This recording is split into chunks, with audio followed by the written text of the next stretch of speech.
I want you to picture a wolf in sheep's clothing, but instead of wool, this wolf is wrapped in an American flag. For months, I've been warning you about the game that mega carriers play. I talked about the cheap freight, I talked about the broker transparency issues, I talked about the influx of drivers who can't speak English, but just when you think you've seen every trick in the book, they came up with a new one. And this one is brilliant. It's evil, but it's brilliant. Because this time, they aren't asking for cheap labor from overseas. They aren't asking for loose regulations.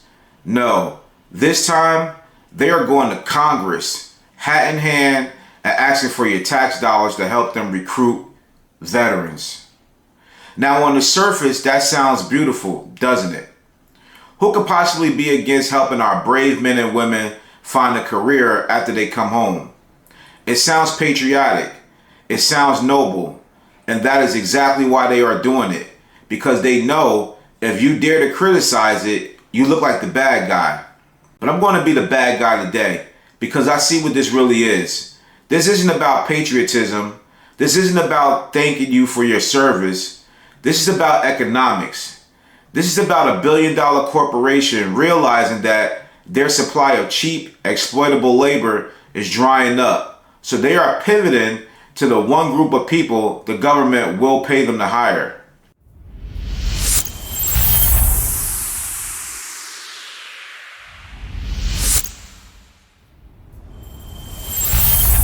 We need to talk about the headline that just dropped on Truck and Dive. Werner Enterprises, one of the biggest carriers in the game, is lobbying Congress right now. They are pushing for legislation that will give them federal assistance, grants, and tax incentives to recruit and train military veterans. You have to ask yourself, why now? Why in 2026, when the spot market is in the toilet, when we have more trucks on the road than we have freight to move, when rates are so low that owner-operators are parking their rigs? Why is a mega carrier begging the government for money to put more drivers in trucks? If you understand the answer to that question, you understand everything that is wrong with the OTR industry today. And you understand exactly why I got out. Let's strip away the PR spin and look at the math. The trucking industry operates on a very simple law of supply and demand. When there are fewer trucks than loads, the rates go up. That's when we eat.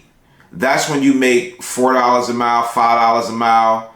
That's when you can buy a house, pay off your debt, and live like a king. But when there are more trucks than loads, rates crash.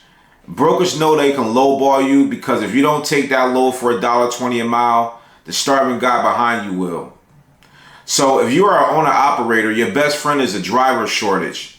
You want fewer trucks on the road. You want the barrier to entry to be high. But if you are a mega carrier like Werner, or if you are a shipper like Walmart or Amazon, your worst nightmare is a driver shortage. You hate it when drivers have power. You hate it when you have to pay a fair wage to get a load moved.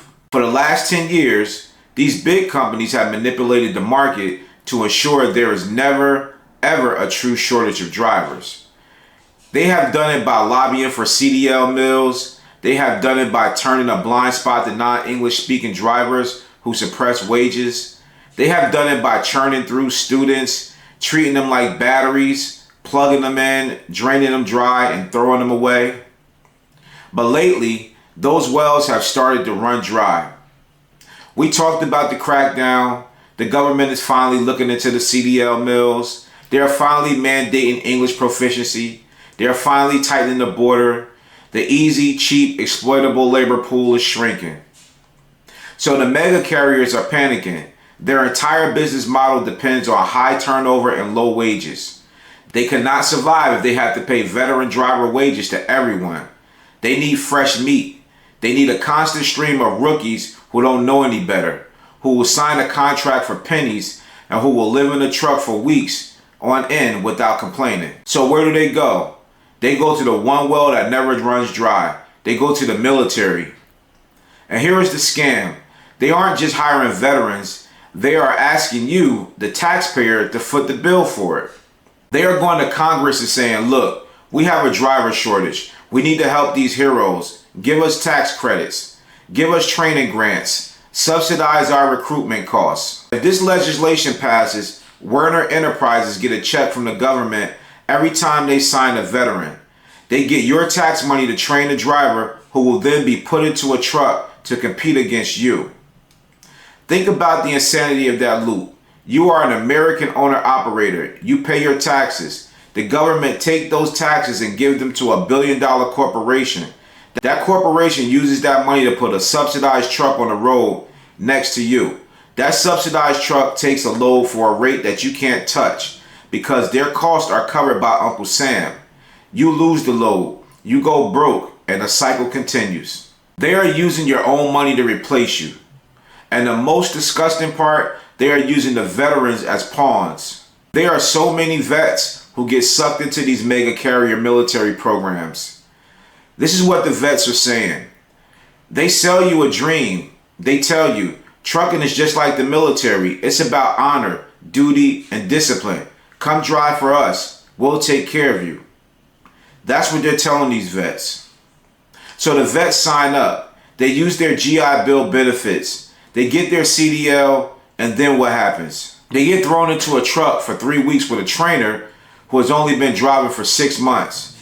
They get run ragged.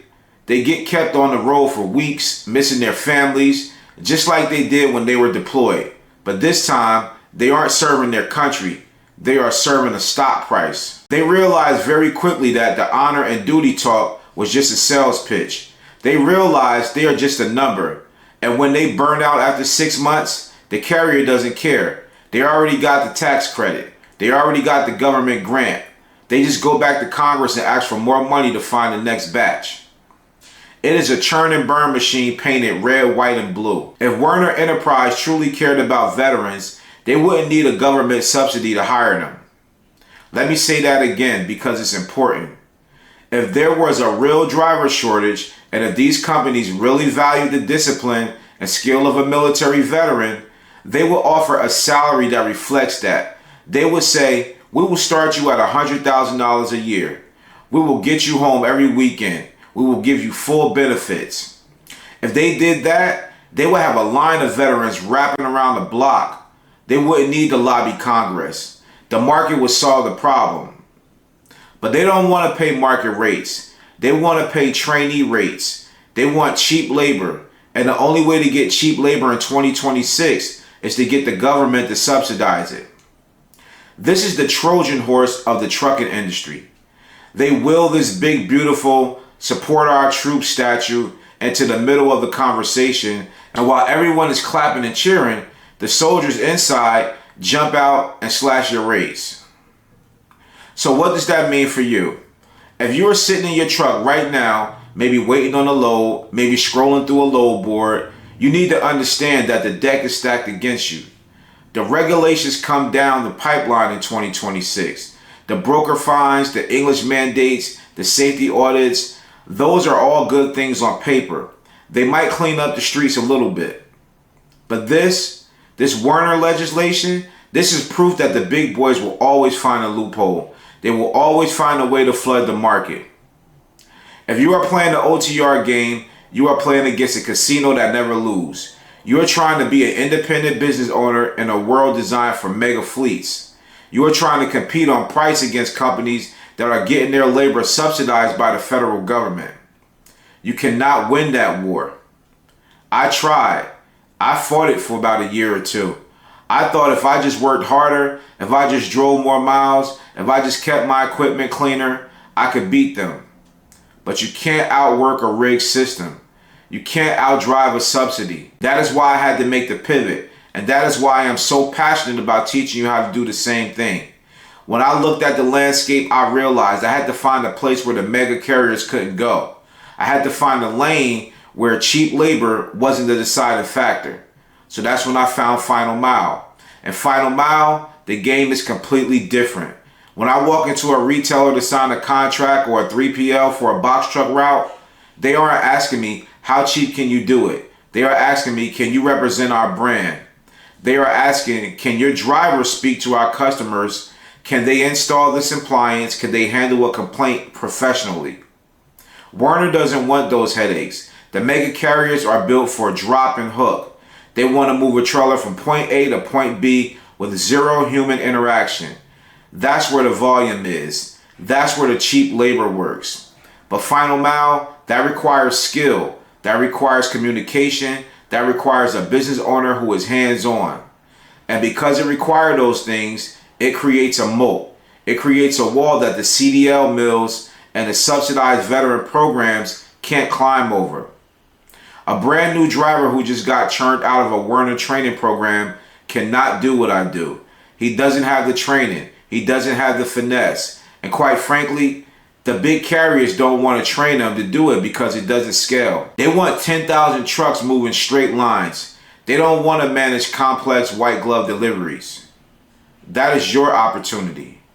That is the little slice of the pie that's left on the table, and it turns out it's the tastiest part of the pie. While everyone else is fighting over $1.50 a mile freight on the low board, fighting against government-subsidized mega fleets, fighting against digital brokers who hide their margins, I'm over here in the final mile with a guaranteed contract. I know exactly what my truck is going to make next week. I know exactly when my driver is coming home, and I don't have to worry about what Congress is doing. If Werner gets their bill passed, fine. Let them flood the highways. Let them put 50,000 new drivers on I-95.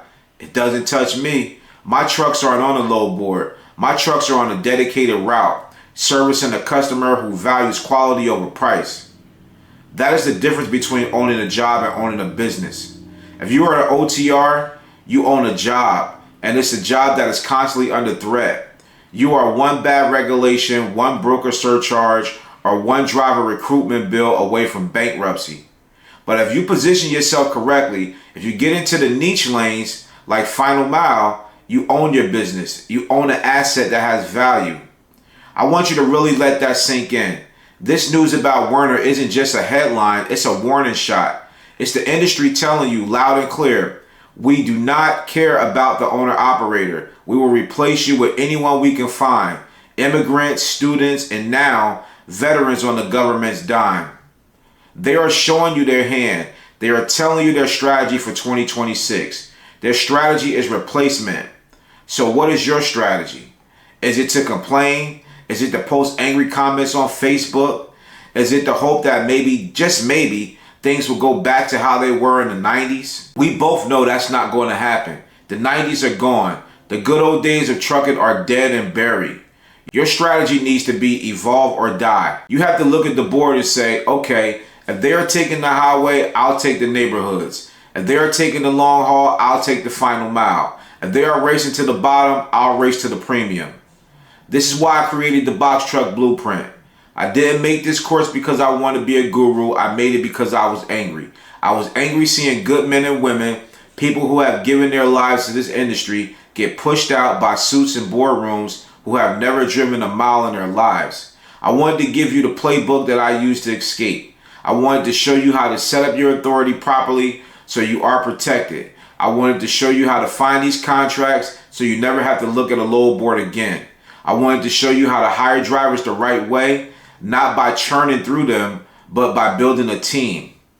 And I put all of this out there for free because at this point, it's not about the money for me. It's about the legacy. It's about saving the owner-operator class from extinction. Because if we don't pivot, if we don't adapt, there won't be any owner-operators left in 10 years. It would just be Amazon, Werner, and Swift running autonomous trucks and government-subsidized trainees moving freight for pennies. That is the future they are building, but we don't have to live in it. So here's my challenge to you. Don't get mad at this news. Use it. Let it be the fuel that finally pushes you to make a change. Take a look at your operation. Look at your settlement checks. Look at your time away from home and ask yourself, am I winning this game or am I just slowly losing? If you are losing, it's time to switch the game. Click on the link below in the description box. Watch the blueprint. It's free. It's right there. Study the final mile model. Look at the numbers. You don't have to tap out of trucking.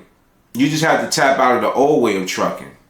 Let Werner have the highway. Let them have the subsidies. Let them have the headaches. We'll take the freedom. We'll take the profit, and we'll take the final mile. Also, check out the video at the bottom of the screen where I talk about the trucking reset In this video, I break down how the crackdown might actually help American drivers and might lead to higher rates and better opportunities. So once again, this is Marcellus with Trucking with MBR. Make sure you smash that like button, share this video, subscribe to the channel, and turn on your post notifications. I'll see you on the next video.